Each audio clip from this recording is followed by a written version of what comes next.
दोस्तों, स्वागत है आपका हमारे YouTube चैनल एग्जामिनेशन क्लासेस में। मैं आपका टीचर अमित आज आपके लिए इस श्रृंखला का जो कि नाम है हमारा प्रैक्टिस सेट, ये इसका आज 8वां भाग है और ये श्रृंखला आपके लिए बहुत इम्पॉर्टेंट होती है। मैंने कई बार हर सेशन में आपसे बताया है कि ये श्रृंखला बहुत ही ज़्यादा इम्पॉर्टेंट है आपके लिए, क्योंकि अब आप धीरे धीरे अपने एग्ज़ाम के बिल्कुल नज़दीक आ चुके हैं। अब सिर्फ वक्त बचा है अपने को टेस्ट करने का, अपने को जज करने का। आप अपने को टेस्ट कैसे करेंगे? आप अपने को टेस्ट प्रैक्टिस सेट्स लगा करके ही कर सकते हैं। इससे आपको मालूम चल जाएगा कि कहाँ पर प्रॉब्लम आ रही है और उस एरिया को आप अच्छे से एक बार रिवीजन कर लीजिएगा। आपके सारे डाउट क्लियर हो जाएंगे, जो जहाँ छूट रहा था वो भी आपका कवर हो जाएगा। ठीक है, आइए देखते हैं कि आज की श्रृंखला में, आज के पार्ट में कितने इंपॉर्टेंट क्वेश्चन हैं और आप कितने कर पा रहे हैं। इंपॉर्टेंट क्वेश्चन तो हैं, ये एक अलग टाइप मुद्दा हो गया, लेकिन इन इम्पॉर्टेंट क्वेश्चंस में आप कितने कर पा रहे हैं ये और ज़्यादा इम्पॉर्टेंट चीज़ है। ठीक है, तो आइए ध्यान से देखिए हमारी प्रैक्टिस सेट की श्रृंखला का अगला भाग और इसमें देखिए कि क्वेश्चंस आपको कहाँ पर परेशान कर रहे हैं और कहाँ पर आप इजीली कर ले जा रहे हैं। ठीक है, जो इजी कर ले जा रहे हैं उसको भी बिल्कुल लाइट मत लीजिएगा और उस थोड़ा सा उसको एक बार और ज़रूर पढ़ लीजिएगा, ताकि आपका कहीं से भी, कभी कभी ऐसा होता है कि इजी क्वेश्चंस भी हमारे गलत हो जाते हैं। ठीक है, ध्यान ना देने की वजह से। तो आइए देखते हैं पहला क्वेश्चन क्या है हमारा। यूरोप का प्रमुख मत्स्य क्षेत्र डागर बैंक कहाँ पर है? ठीक है, यूरोप का प्रसिद्ध या प्रमुख जो मत्स्य केंद्र है या मत्स्य क्षेत्र है डाबर बैंक, वो कहाँ पर है? बाल्टिक सागर, इंग्लिश चैनल, उत्तरी सागर या फिर नॉर्वेजियाई सागर में। तो ये आपका इसका सही आंसर क्या हो जाएगा? ना तो बाल्टिक सागर है, ना तो इंग्लिश चैनल है, ना तो नॉर्वेजियाई सागर है। आपका सही आंसर क्या है? उत्तरी सागर। जो उत्तरी सागर है वो क्या है? यूरोप का प्रमुख मत्स्य क्षेत्र है, जहां पर क्या स्थित है? डागर बैंक स्थित है। ठीक है, 2011 की जनगणना के अंतिम आंकड़ों के आधार पर उत्तर प्रदेश निम्नलिखित में से किस जिले में साक्षरता दर उच्चतम है? क्या चीज? किस जिले में साक्षरता दर, जो लिटरेसी रेट है, वो हाईएस्ट है? तो गौतम बुद्ध नगर, गाजियाबाद, कानपुर नगर या फिर लखनऊ। तो जो 2011 की जनगणना के अनुसार जो आपकी हाईएस्ट लिटरेसी रेट है वो कहाँ का है? वो गौतम बुद्ध नगर का है। ठीक है, हाईएस्ट लिटरेसी रेट कहाँ का है? वो गौतम बुद्ध नगर का है।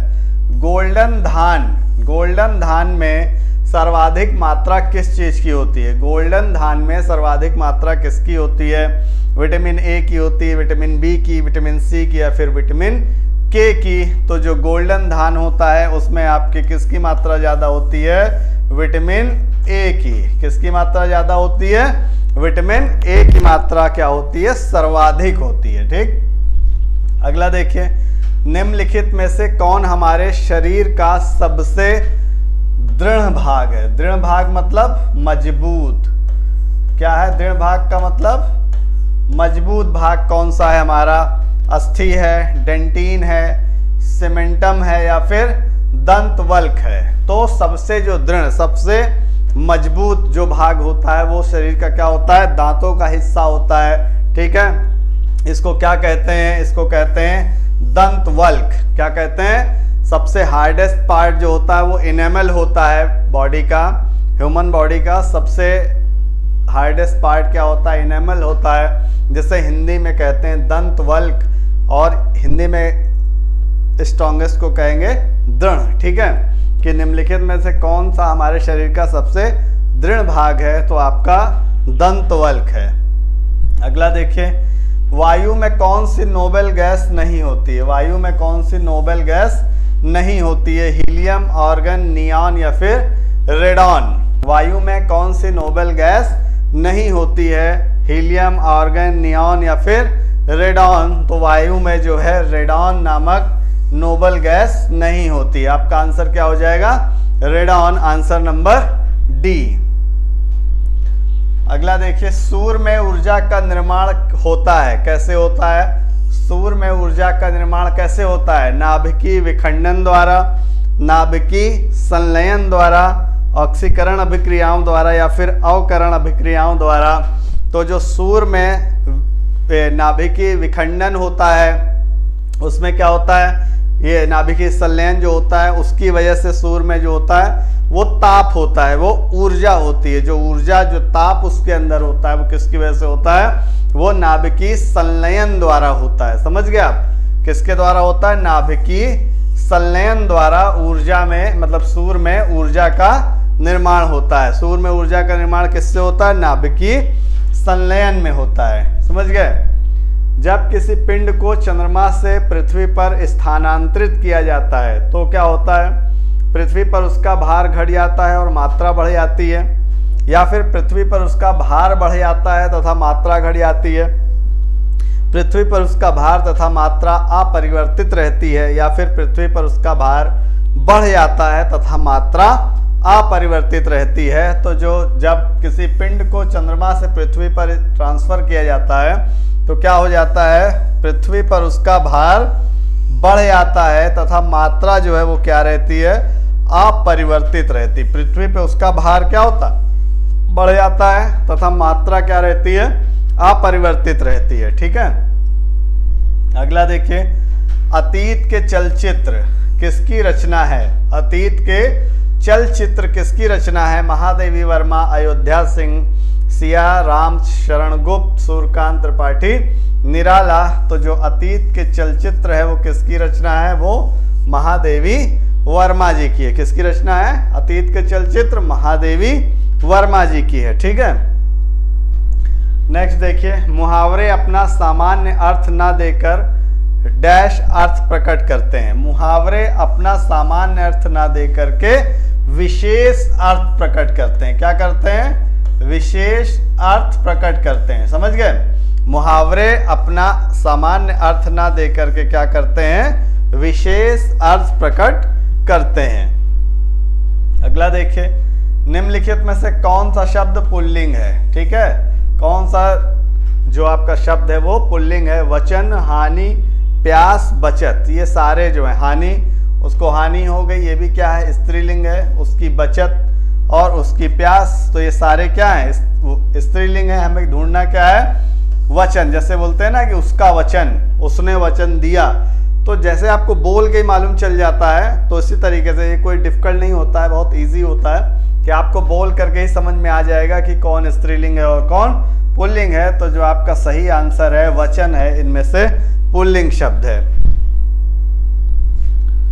मैंने मेरे को सुधार लिया, वाक्य में किस प्रकार की अशुद्धि है। मैंने मेरे को सुधार लिया, किस प्रकार की अशुद्धि है, कारक की, सर्वनाम की, लिंग की या वचन की। तो इसमें सीधी सी है कि दो बार इस तरीके से सर्वनाम की एरर है, मतलब प्रोनाउन का एरर है, सर्वनाम ही गलत है इसमें। मैंने मेरे को सुधार लिया। ठीक है, ऐसे हो सकता है कि मैंने अपने आप को सुधार लिया, मैंने अपने आप को सुधार लिया, तब ये सही हो जाता। तो इसका मतलब है कि इसमें किसकी दिक्कत है, इसमें सर्वनाम की दिक्कत हो गई है, इस वजह से ये एरर हो गई है। दिए गए विकल्पों में बादल का समानार्थी शब्द कौन सा विकल्प है, अंबुज, जलज, नीरज या फिर अम्बुद। तो बादल का क्या है, बादल का जो समानार्थी शब्द है वो क्या है, अम्बुद है। समानार्थी कहें या पर्यायवाची कहें, एक ही चीज है। समझ गए।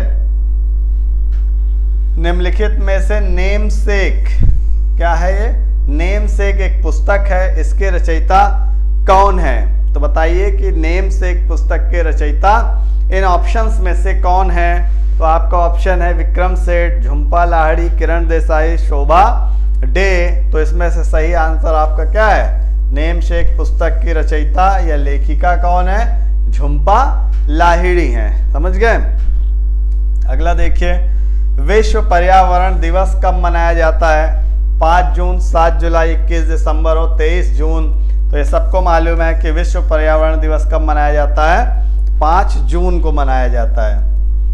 अगला देखिए, डैश कृषि के ग्रीन हाउस का एक तरीका जहां उन्नत ग्रीन हाउस प्रौद्योगिकी जैसे कि हाइड्रोपोनिक्स और एरोनोपोनिक्स जो होता है, इसका उपयोग करके शहरों में बहुमंजिला इमारतों के अंदर वाणिज्यिक रूप से व्यवहार्य फसलों की खेती की जाती है।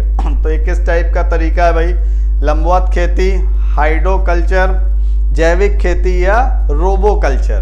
तो इस प्रकार की खेती को क्या कहते हैं? जो बहुमंजिला इमारतों के अंदर वाणिज्यिक रूप से व्यवहार फसलों की खेती की जाती है, तो ये इस प्रकार की खेती को कहते हैं लंबवत खेती। क्या कहते हैं?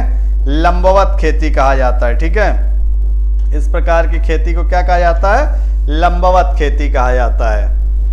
अगला देखिए, एक अंतर्राष्ट्रीय आंदोलन जिसका उद्देश्य पर्यावरण की समस्या से संबंध होकर विश्व को बचाना है, कौन सा है? Greenfield, clean and green peas या इको फ्रेंड। एक ये अंतर्राष्ट्रीय आंदोलन है, मतलब कि इंटरनेशनल लेवल पर इसकी जो है की जा रही है, जिसका उद्देश्य, जिसका एम है कि पर्यावरण की समस्या से संबंध होकर विश्व को बचाना। तो ये जो आंदोलन है, इस आंदोलन का नाम क्या है? ग्रीन पीस आंदोलन। ठीक है, ये सारे मुल्क, सारे देश मिलकर के चला रहे हैं, जिससे क्या हो सके? पर्यावरण में सुधार हो सके। भारतीय दलहन अनुसंधान संस्थान कहाँ पर है? भारतीय दलहन अनुसंधान संस्थान कहाँ पर है? भोपाल में, पटना में, कानपुर में या फिर हैदराबाद में? तो जो महत्वपूर्ण संस्थान तो भारतीय दलहन अनुसंधान संस्थान कहाँ पर है? तो ये आपका कानपुर में है। ठीक है, कहाँ पर है? कानपुर में है। अगला देखिए, स्वीडन की राजधानी का नाम क्या है? स्वीडन की राजधानी का नाम क्या है? स्टॉकहोम, बर्न, लक्समबर्ग या फिर मैड्रिड?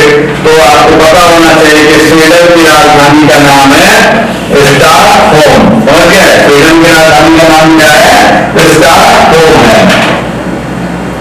अगला देखिए, प्रत्येक 2 वर्ष के बाद राज्यसभा के कितने सदस्यगण सेवानिवृत्त हो जाते हैं? प्रत्येक 2 वर्ष के बाद राज्यसभा के कितने सदस्यगण होते हैं वो सेवानिवृत्त हो जाते हैं, मतलब रिटायर हो जाते हैं? 1/4, 1/2 या फिर 1/3 या 1/5। तो 1/3 जो होते हैं वो प्रत्येक 2 साल में, प्रत्येक 2 ईयर में, मतलब एवरी 2 ईयर में क्या होते हैं? ये रिटायर हो जाते हैं। इसके राज्यसभा के सदस्य 1/3 सदस्य प्रत्येक 2 वर्ष में रिटायर हो जाते हैं। तो ऐतिहासिक काल की चित्रकारी वाली प्रसिद्ध पंचमुखी गुफाएं निम्नलिखित में से किस जिले में स्थित है? आपने बताना क्या कि ऐतिहासिक काल की चित्रकारी वाली प्रसिद्ध पंचमुखी गुफाएं कहाँ पर हैं?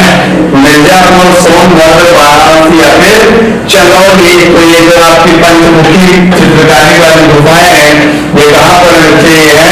सोनभद्र में। कहाँ पर है?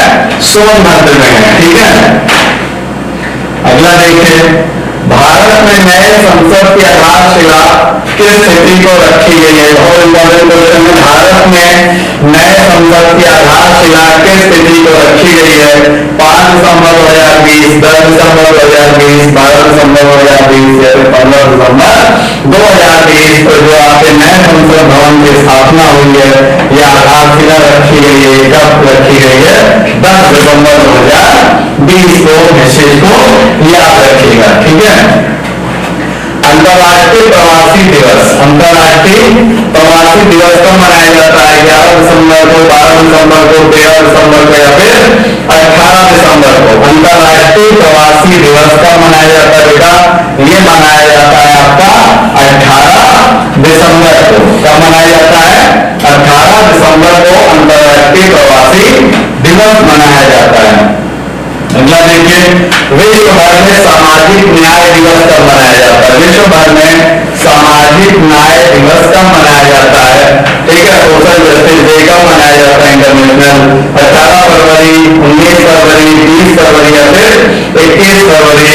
तो जो सामाजिक न्याय दिवस है वो कब मनाया जाता है बच्चे? वो मनाया जाता है 20 फरवरी को। सामाजिक न्याय दिवस कब मनाया जाता है? 20 फरवरी को मनाया जाता है। ठीक है, 22 अप्रैल 2022 को मनाया पृथ्वी दिवस या अंतर्राष्ट्रीय मातृ दिवस की इस वर्ष की क्या थीम थी? ठीक है, वर्ष 2022 22 अप्रैल को मनाए गए पृथ्वी दिवस या अंतर्राष्ट्रीय मातृ पृथ्वी दिवस की इस वर्ष का थीम क्या था? हमारे ग्रह में निवेश करें, हमारी पृथ्वी को पुनर्स्थापित करें, जलवायु कार्रवाई या अपनी प्रजातियों का संरक्षण करें। तो 2 अप्रैल 2022 का थीम होगा हमारे ग्रह में निवेश करें। क्या होगा? हमारे हमारे गृह में निवेश करें। अगला देखें, हेलिना क्या है? हेलिना क्या है? स्वदेशी रूप से विकसित एक पनडुब्बी है।